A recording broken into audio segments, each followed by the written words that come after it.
Bonjour à toi. Je veux nous montrer un verset avant qu'on commence. Je ne sais pas si vous connaissez l'histoire d'Élie. Vous connaissez l'histoire d'Élie? Pas Élie le prophète, mais Élie qui a été remplacé, le juge, le sacrificateur, qui a été remplacé par Samuel après. Il avait deux fils qui méprisaient l'Éternel. Comment ça, ils méprisaient l'Éternel? C'est que quand le peuple apportait l'offrande à l'Éternel, il ne respectait pas les règles. Il faisait ce qu'il ne faut pas faire. Il piquait la viande avant le temps, il prenait les morceaux qui n'étaient pas les leurs, il faisait toutes sortes d'affaires. Et Élie, leur père, ne les a pas réprimandés. Et lorsque Dieu s'est révélé à Samuel, Dieu, dans la vision, en parlant à Samuel, a dit à Samuel la cause du fait que, en tout cas, les raisons de la... Parce que Samuel devait remplacer Élie, tu comprends? Il a expliqué à Samuel pourquoi il a démis Élie et ses fils du sacerdoce. Et que les fils d'Élie ne devaient pas hériter le sacerdoce, c'est Samuel qui devait prendre le sacerdoce. Et c'était à cause de sa négligence. Il n'a pas repris ses fils lorsqu'il méprisait l'Éternel. Amen. Je ne sais pas si vous avez entendu pasteur Théo tantôt. Nous, on a à cœur de vous encourager à ne pas mépriser l'Éternel. Amen. Ce verset-ci dit quoi? Tu peux le noter. Je t'invite à le mémoriser. Il dit, maudit soit celui qui fait avec négligence l'œuvre de l'Éternel. Il dit, maudit soit celui qui éloigne son épée du carnage. Quand Dieu part une bataille ou quand Dieu part une œuvre, si par tes efforts tu rames à contre-courant, Dieu dit que tu es maudit. Dieu dit que le malheur viendra sur toi. Amen. Je ne suis pas un prophète de mauvaises nouvelles ce matin, mais je suis simplement en train de dire que le fait de mépriser Dieu d'une façon ou d'une autre ne fait pas du bien. Amen. Parce que le mépris de Dieu nous amène sur le chemin de la mort. Et si tu marches sur le chemin de la mort, c'est lui qui règne sur les hommes par la puissance de la mort va certainement te détruire. A contrario, si tu marches sur le sentier de l'obéissance, la présence de Dieu, les anges, la gloire de Dieu vont certainement te protéger. Et l'œuvre de Dieu, c'est quoi? C'est que tu crois en Jésus et que tu te soumettes à lui en toutes choses.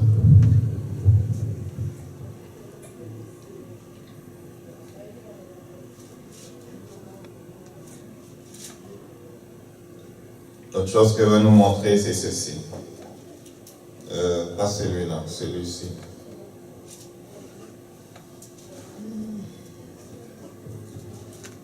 Dans Deutéronome, si je ne m'abuse, au chapitre 9, Dieu demande à Moïse de construire un tabernacle. Le tabernacle devait se trouver dans un enclos. Et les divisions d'Israël, c'est comme ça qu'il appelle son peuple.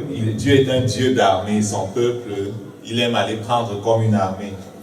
Donc les 12 tribus d'Israël, en groupe de 3, étaient autour de cette grande enceinte. Et quand ils ont fini de faire ce que Dieu avait demandé de faire, le Saint-Esprit est descendu dans le lieu très saint. Et pendant la nuit, ça ressemblait à ça, le camp. Et pendant la journée, il y avait une nuée au-dessus de cette place-là. Et quand c'était le temps de partir, la nuée se levait et tout le monde défaisait sa tente et on attendait que les prêtres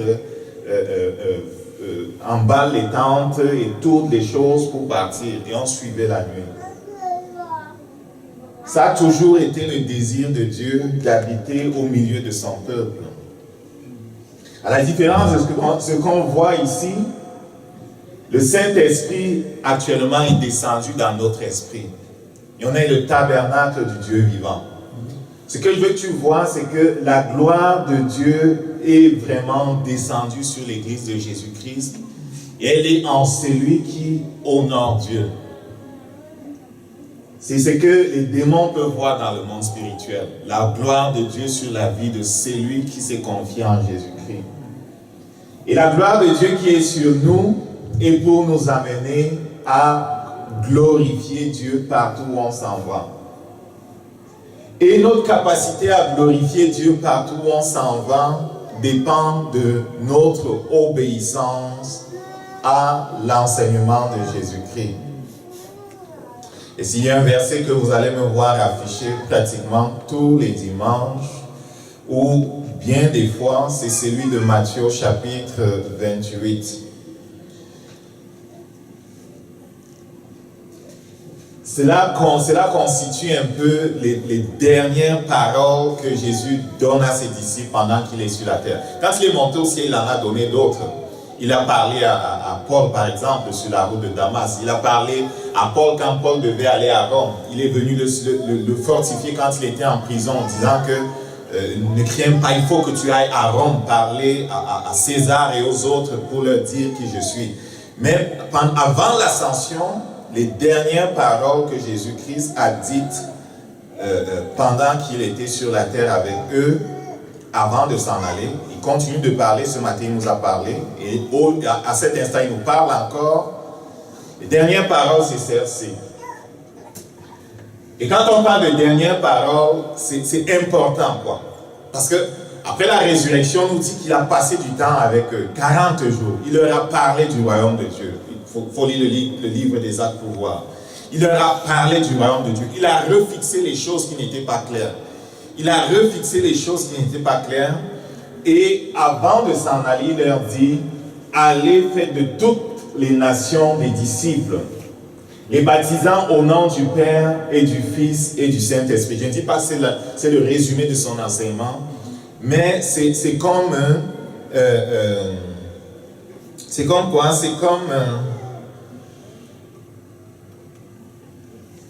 C'est comme la délégation. Parce qu'il dit, le Père m'a envoyé, moi aussi je vous envoie. Le verset 18, tout pouvoir lui a été donné, il nous délègue le pouvoir et il nous envoie dans le monde entier. Et il dit au verset 20, enseignez-leur à observer tout. Il veut que tu vois le tout là. Et quand Dieu dit tout, c'est tout.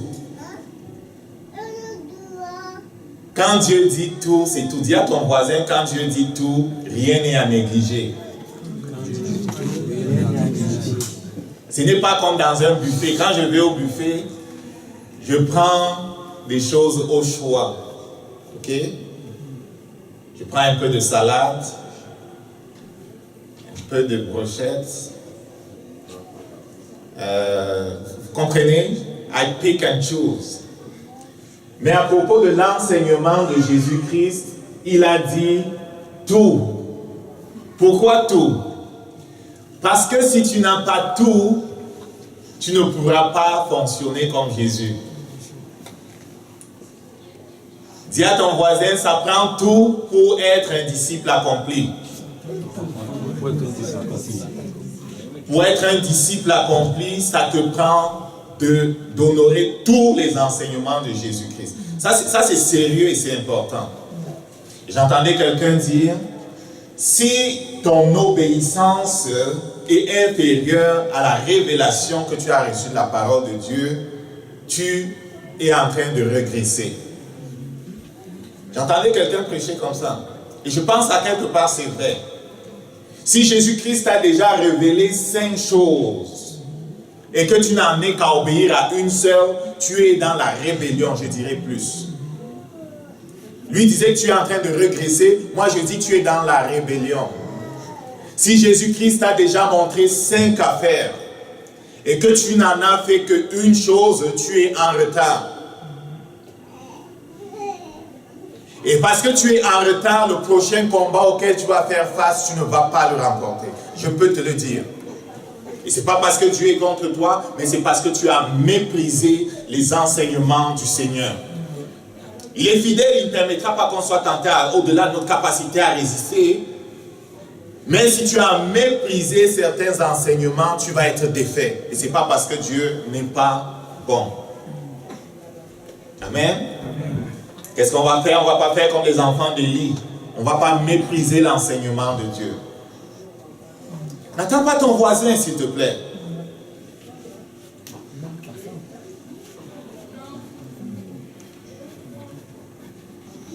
Ce n'est pas pour qui Jésus est vraiment pour toi.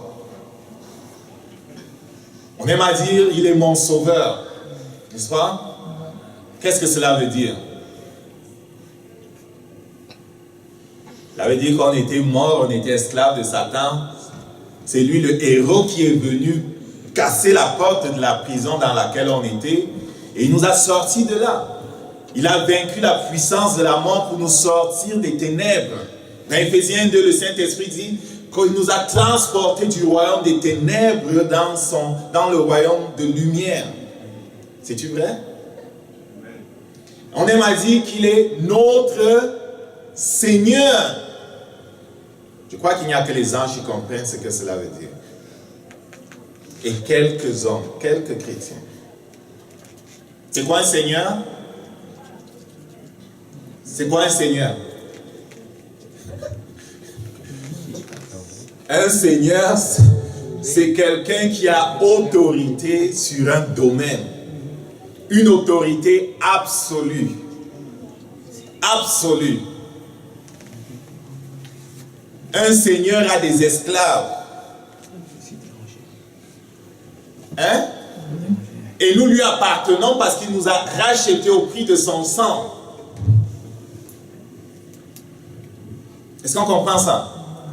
Et s'il est Seigneur, c'est qu'on lui obéit en tout point. On lui est soumis en tout point. Quand il parle, comme les anges, on bouge. Je t'ai dit, quelqu'un a eu une vision une fois, il voyait comment Jésus-Christ était comme ça, il y avait des anges en face de lui. Et il fait des signes, un ange s'approche. Il parle et l'ange s'en va, boum. Il fait des signes, un autre s'approche. Il parle, ils font comme ça, ils s'en vont, boum. Il fait des signes, un autre s'approche. Il parle, ils vont, boum. Les hommes en sont à demander à leurs cousins, à leurs tantes, à leurs enseignants, est-ce que ça fait du sens ce que Jésus est en train de dire? My. Amen. Dieu veut que l'on règne avec lui. Amen, les amis. Et ce matin, ça fait longtemps, on n'a pas parlé de ça.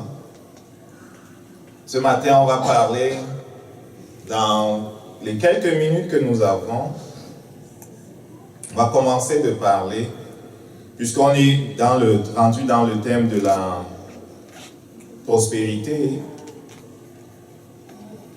On va parler des finances.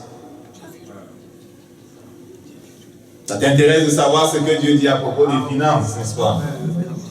Tout, n'est-ce pas? Tout. Il parle du mariage, il parle des finances, il parle de tout.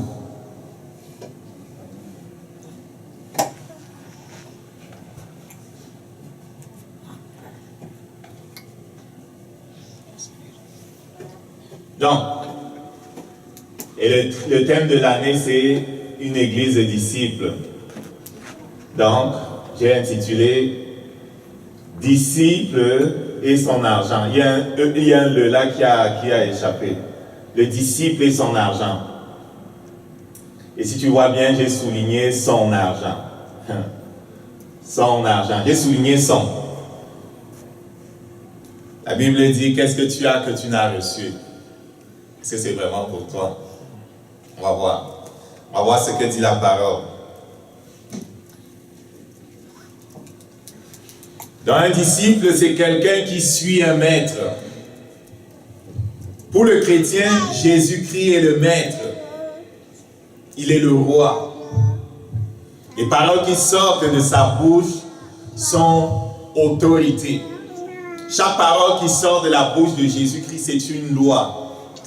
Et on s'y soumet pas parce qu'on a peur de Jésus, on s'y soumet parce qu'on sait qu'il nous aime et qu'il veut que notre bien. Est-ce que quelqu'un comprend ça? C'est pas par crainte que les anges adorent Dieu. Et tous ceux qui sont dans le ciel, c'est pas un esprit de crainte qui est sur eux, mais c'est un esprit d'adoration, un esprit d'obéissance. Parce qu'ils ont compris qu'ils ont été créés à l'image de leur Dieu et qu'ils ont besoin de rester proches de leur Dieu pour fonctionner normalement. Et toi comme moi, c'est quand on est en communion avec Dieu qu'on fonctionne normalement. Amen.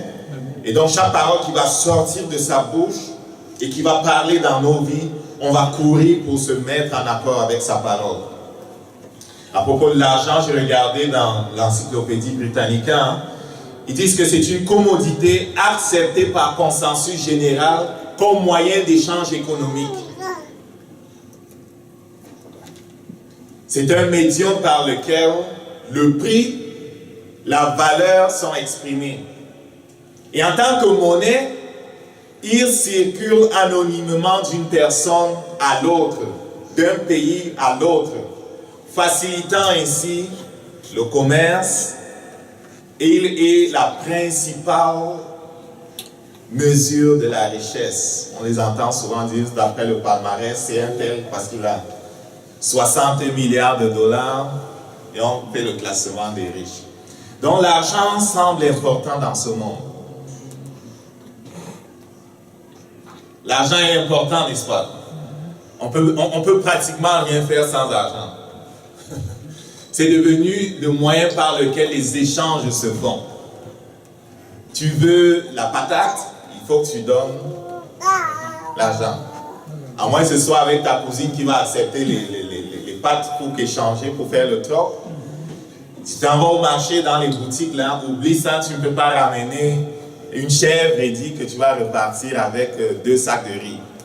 Ils vont refuser ça, Maxime. Est-ce qu'on me comprend? Ça marchait peut-être avant, mais aujourd'hui ça ne marche plus. Tu dois ramener des dollars.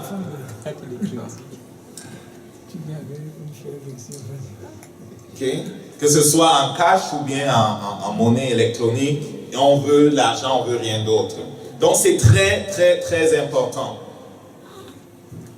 Et s'il y a quelque chose qui a comme circulé et peut-être circule encore dans la tête de certaines personnes, c'est que ce n'est pas spirituel de parler de l'argent dans l'église. Et parfois, on s'est astreint à ne pas parler de l'argent. J'étais une fois dans une église et je ne savais même pas à quel moment on a pris les offrandes. Tellement on a peur d'en parler que je ne savais même pas quand est-ce qu'on a pris les offrandes.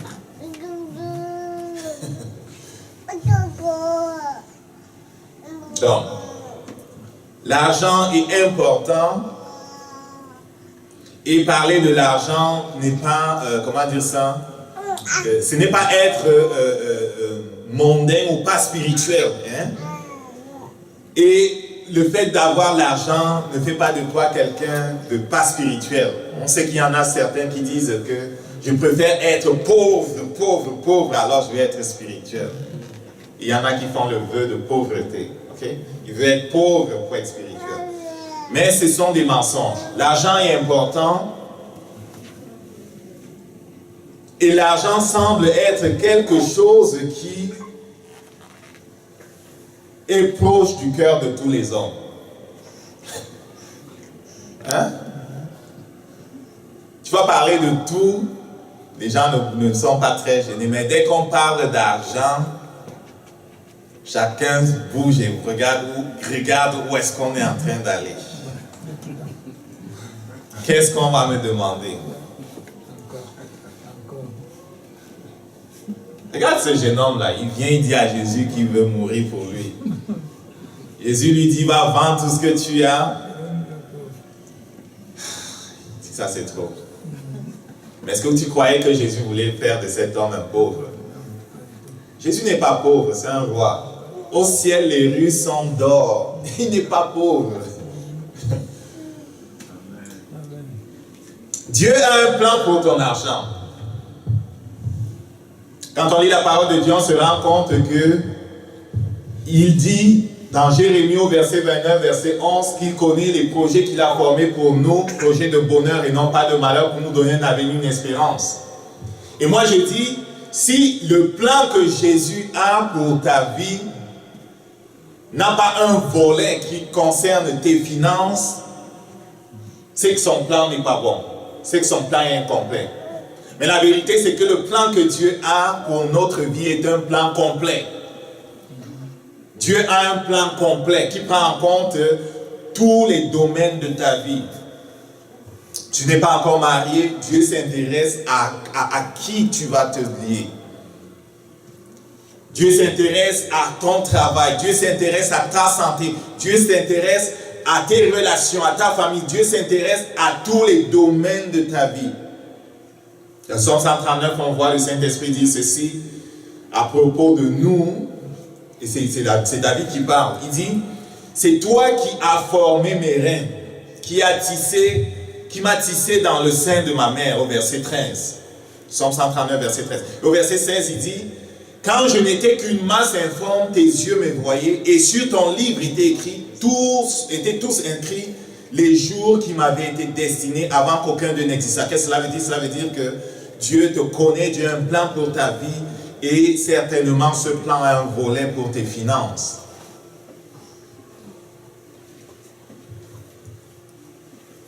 Et la finalité du plan de Dieu, c'est se servir de toi pour amener son règne sur la terre. La finalité du plan de Dieu, c'est de se servir de ta vie pour glorifier Jésus-Christ.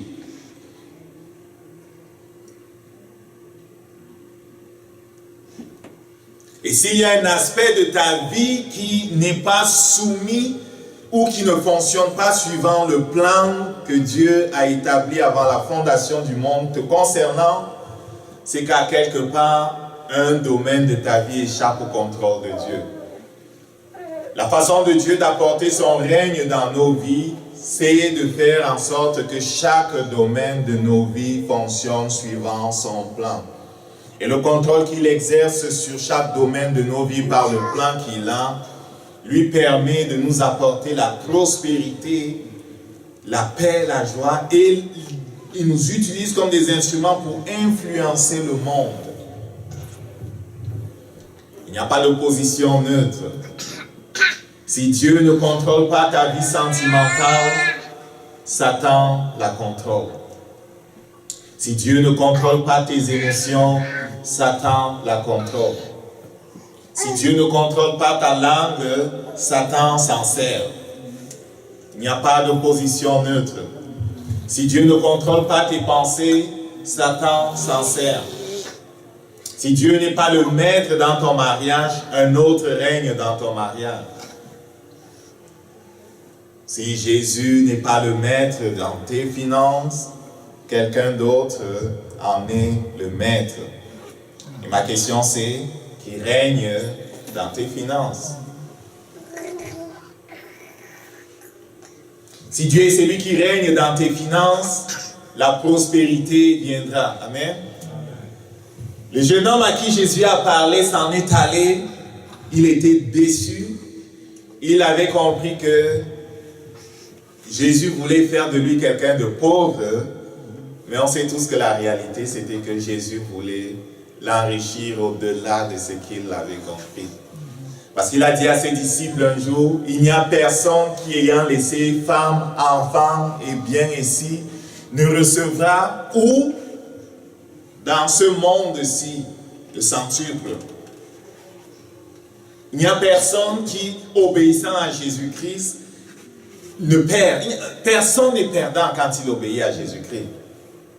On est toujours gagnant-gagnant. Amen. Donc si tu veux la prospérité, il faut que tu conformes ta vie à la volonté de Dieu. Un verset qui est important, que je t'encourage à mémoriser, c'est 3 Jean 2, qui dit, bien-aimé, je souhaite que tu prospères à tous égards. Dieu veut que tu prospères à tous égards. Dieu veut voir l'abondance dans ta vie à tous les niveaux. tu prospères à tous égards et sois en bonne santé comme prospère l'état de ton âme. Notre esprit a été déjà sauvé par Dieu. Notre âme, par la parole de Dieu, est en train d'être sauvée. Dieu dit qu'il veut voir la gloire et son règne dans nos corps. Il dit qu'il veut voir la prospérité dans toute notre vie. Il touche vraiment à tous les domaines de notre vie par ses desseins. Amen. Donc Dieu veut que tu prospères.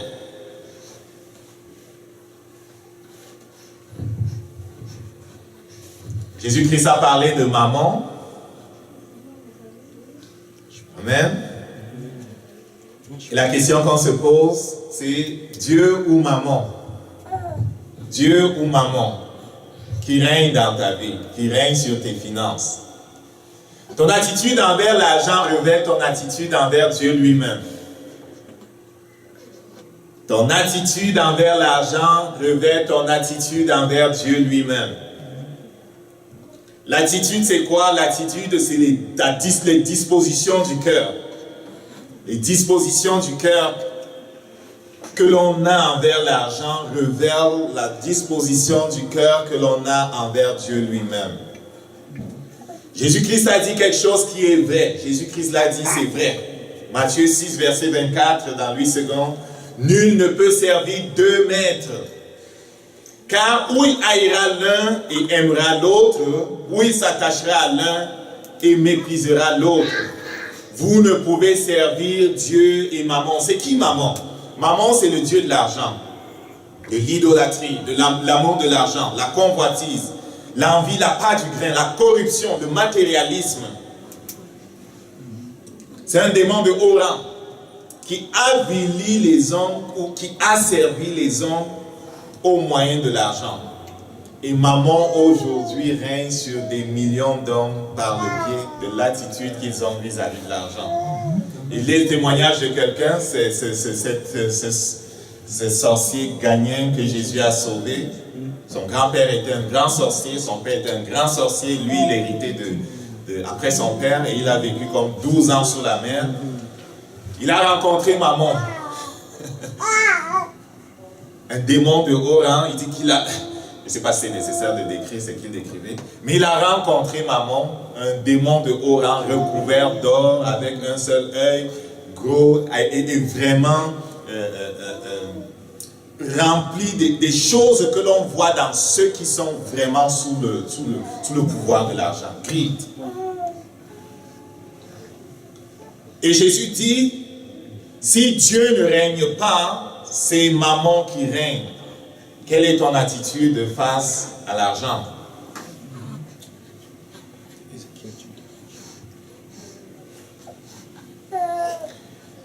Si tu regardes ton budget, tu vas voir qu'est-ce qui est vraiment important pour toi. Tu peux dire ce que tu veux, mais c'est quand on regarde ton budget que l'on voit ce qui est important pour toi. Amen. C'est quand on regarde ton budget que l'on voit ce qui est important pour toi. Parce que l'argent représente quoi? L'argent représente nos efforts. L'argent représente le temps que l'on a mis. On a vendu souvent notre temps pour de l'argent.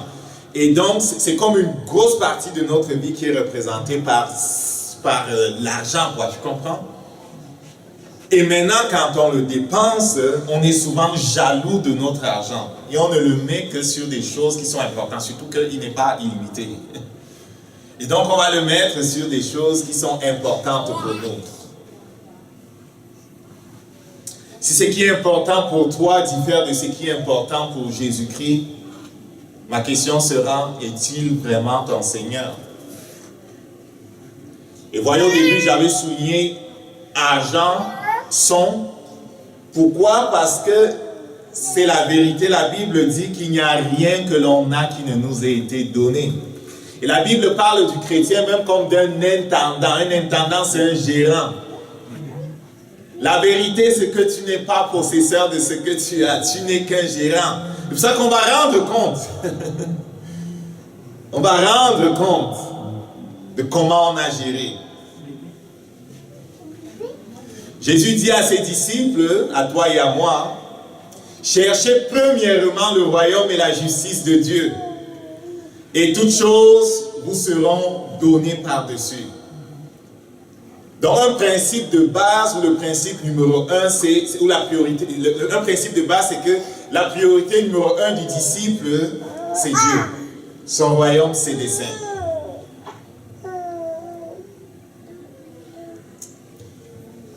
Dieu doit être le premier dans ta vie. C'est pour ça que quand on avait demandé à Jésus c'est quoi le plus grand des commandements, qu'est-ce qu'il a dit?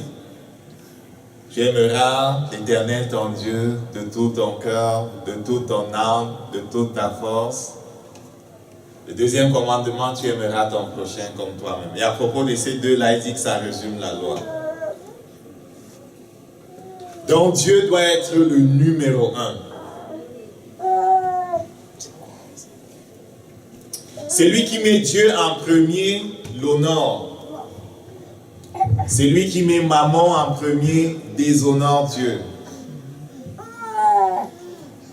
Ne cours pas surtout le risque de travailler pour l'argent, de courir après l'argent. Cours après Dieu et les choses vont courir après toi. Pendant que je préparais ce message, j'étais en train de penser que mais il y en a beaucoup qui ne suivent pas Dieu et qui sont immensément riches. Non? Donc c'est possible d'être prospère entre guillemets sans se soumettre à la loi de Dieu. Mais est-ce que tu veux de cette richesse-là? Satan avait dit à Jésus, en lui montrant tous les royaumes de la terre, prosterne-toi devant moi et adore. Je vais te donner toute la gloire de ces royaumes. Si tu renonces à Dieu, si tu renonces au plan de Dieu, et si tu renonces à aller à la croix pour sauver les hommes, et que tu m'adores, je vais te donner la gloire de ces royaumes, car elle m'a été donnée. Tu peux le voir dans Matthieu chapitre 4. Donc c'est possible de prospérer sans passer par Dieu. Mais Jésus a dit à propos de ça, à quoi cela sert-il à l'homme de gagner le monde s'il perd son âme? C'est possible de gagner le monde sans Dieu. C'est possible d'avoir le fait de la prospérité. C'est possible d'avoir le faux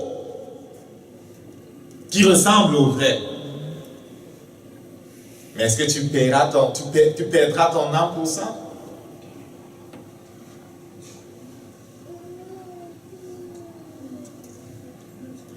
Donnez-moi 5 minutes, je finis ce premier point de Dieu aux mamans.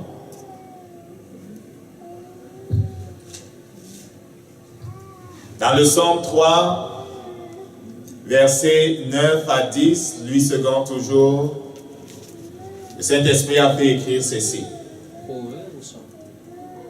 Proverbe 3, 9 à 10. Merci.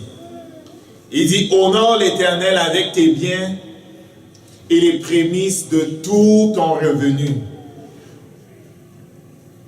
Honore l'Éternel avec tous tes biens et avec les prémices de tout ton revenu. Alors tes greniers seront remplis d'abondance et tes cuves regorgeront de mou. Quand Dieu parle, ce qu'il dit devient comme une loi spirituelle. Quand Dieu parle et qu'il révèle un principe, c'est comme une équation de la chimie. Vous avez souvent vu les équations en chimie, pour ceux qui ont fait un peu de chimie. Là. Ça et ça, ça fait ça. Ok? Ok, on connaît les réactions chimiques. Hein? Quand les conditions sont normales et et qu'il y a un réactif s'il en faut, ça va se faire. Ça va certainement se faire. Dans le principe ici, c'est honorer Dieu avec les prémices de tous nos revenus. Fais en sorte que nos greniers soient remplis. Honorer Dieu avec les prémices de tous nos revenus nous place sur un terrain où on va pouvoir recevoir l'abondance qui est en Jésus. Il y a l'abondance en Jésus. Il y a la prospérité en Jésus. Il y a tout en Jésus. Et le fait d'honorer Dieu, de marcher dans l'obéissance, de le mettre en premier, quand il dit les prémices là, c'est les meilleurs, les premiers de tes premières récoltes. Pour eux, c'était ça. Ce n'était pas simplement les premiers, mais c'était les meilleurs. Dès que la récolte commençait, ils prenaient la meilleure portion, les meilleurs de leur récolte, les meilleurs de leur troupeau, et ils amenaient devant leur Dieu. Est-ce que Dieu a besoin des troupeaux? Est-ce que Dieu a besoin de l'argent vraiment? Les rues du ciel sont en or.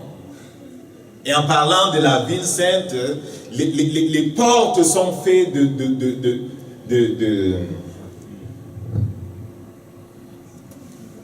gros morceaux de joyaux, de pierres précieuses. La porte, c'est toute une pierre précieuse. Ils donnent des noms différents pour ces différentes portes-là. Tu vas voir. Ce sont des pierres précieuses qui font toute une porte. Il est immensément riche. La réalité, c'est qu'il n'a pas besoin de notre argent. Mais le fait de le mettre en premier quand il est question quand il est question de ce qu'on a appelé notre argent, je comprends que cela veut dire l'honorer. Il est en train de dire ici, on lui donne du poids, on l'honore. C'est aussi une forme d'allégeance, c'est une forme de reconnaissance, une forme de dire, je reconnais que tu es mon Dieu. Quand on parle du terme Seigneur là, enseignement, les seigneurs étaient des gens qui possédaient les terres. Et les gens qui travaillaient sur ces terres-là, lui étaient redevables. Ces gens-là leur apportaient une partie du produit de la terre. Un peu comme pour reconnaître que le roi leur a permis de travailler sur ces terres. Leur a laissé la possibilité de travailler dans ces champs. Et donc ils apportaient une sorte de redevance ou de tribut. Et on peut voir aussi cette notion-là quand un royaume annexait un autre royaume, l'autre royaume apportait une sorte de tribut. Est-ce qu'on comprend ça? Pour dire que je reconnais que je dépends de toi. Je dépends de toi.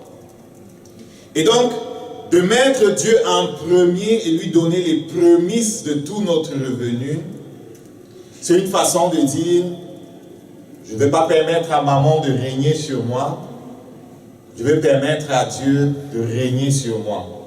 Parce qu'on a vu, il n'y a pas d'opposition neutre. Jésus dit, qu'est-ce que Jésus dit? Jésus dit, ou c'est maman, ou c'est Dieu. Tu ne peux pas être au milieu. Ou tu vas mettre maman en premier, ou tu vas mettre Dieu en premier. Tu ne peux pas être au milieu. Tu vas mépriser l'un ou l'autre. Celui que tu méprises et celui à qui tu ne donnes pas ce qui lui est dû. Or, il dit, donnez l'honneur à qui cela lui est dû. Amen. On va continuer dimanche prochain. Je vais simplement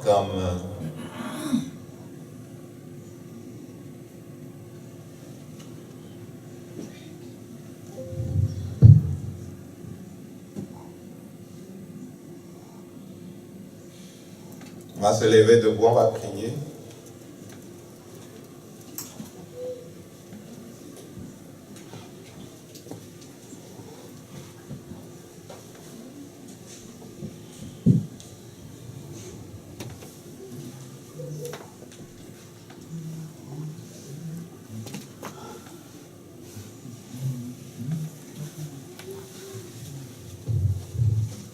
Si tu es chrétien, Dieu habite en toi. Tu ne t'appartiens plus à toi-même. Le Saint-Esprit habite en toi. Il y a des choses extraordinaires que j'ai découvertes en préparant, en étudiant ce message, en le préparant. On aura l'occasion de le voir. Mais Dieu veut que tu prospères, mon ami. Et Dieu veut se servir de toi pour influencer le monde. Dieu veut se servir de toi pour apporter son enseignement à ceux qui ne le connaissent pas, pour libérer les captifs.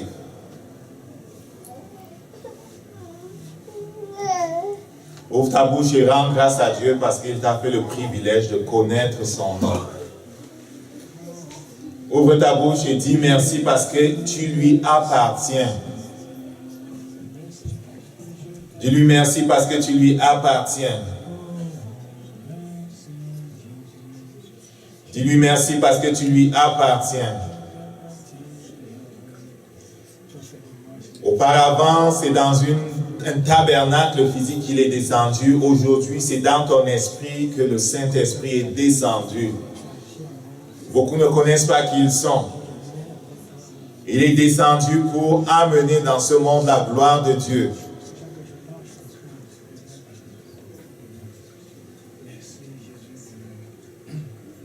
Tu portes en toi la gloire de Dieu. Tu es un possesseur de la nature de Dieu. C'est normal que tes pensées soient différentes de celles des hommes, car tu es un possesseur de la nature de Dieu. C'est normal que son esprit te pousse à agir différemment. Tu es un possesseur de la nature de Dieu. Il t'appelle à amener sa gloire et son règne dans ce monde. Tu n'es pas n'importe qui. Ne te laisse pas servir par maman. Ne permets pas à l'argent et aux choses de ce monde de te corrompre. Tu es un possesseur de la nature de Dieu.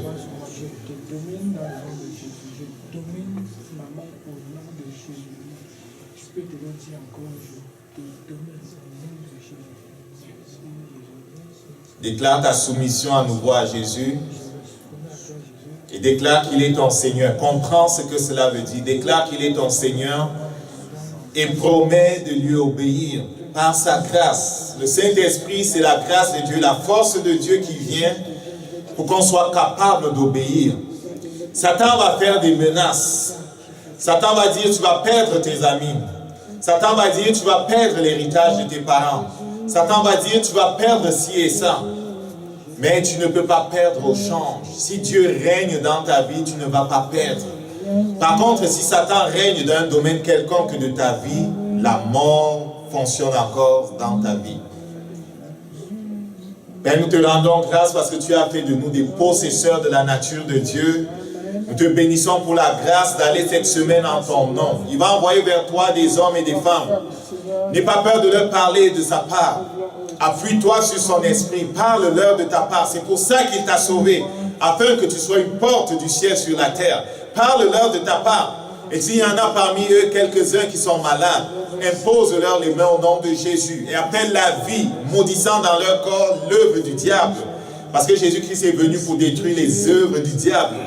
Agis et laisse Jésus-Christ faire son œuvre. Amen. Père, nous nous soumettons à toi. Nous allons dans ce monde en ton nom. Nous allons vers eux pour leur dire que tu es venu afin que l'homme n'ait plus à marcher dans le péché, l'homme n'ait plus à marcher dans la soumission au diable, mais que l'homme a à se tourner vers son Dieu pour marcher dans l'obéissance, dans la vérité. Et nous allons en ton nom. Nous te bénissons pour les rencontres que nous allons faire. Nous te bénissons pour les portes que tu as ouvertes devant nous. Personne ne ferme ces portes, Père. Nous te bénissons pour la grâce de parler en ton nom. Nous te bénissons pour la grâce, Seigneur, de demeurer dans ta présence. Merci pour ce que tu fais dans nos vies. Nous appelons ton règne dans nos vies. Partout, Satan a parlé de mort dans ta vie. Je prends autorité au nom de Jésus. Satan, je te réprime. Ce que Dieu a dit qu'il possède, il le possède. Répète après moi. Je suis celui que Dieu dit que je suis. Je suis celui que Dieu dit que je suis. À la croix, Satan, tu as été vaincu. Tu ne me retiens pas dans la médiocrité. Je sors de la médiocrité. Je suis celui qui dit que je suis. Je suis un possesseur de la nature de Dieu. Partout où je vais, j'amène le royaume de Dieu. J'impose le royaume de Dieu. Partout où je vais, Jésus-Christ est là. Jésus-Christ est là. Celui que je touche est touché par Jésus lui-même. Celui qui entend les paroles qui sortent de ma bouche entend la sagesse de Dieu, la vie de Dieu. Par ma langue, La vie est donnée. Par mes mains, le royaume de Dieu est posé. Père, je te rends grâce. Tu viens avec moi dans le monde et tu transformes les nations. Gloire à toi, Jésus. Amen. On attend les témoignages les prochains jours. Amen. Que Dieu te bénisse. Rendez-vous jeudi soir pour l'étude biblique ou la prière, 18h30. Amen.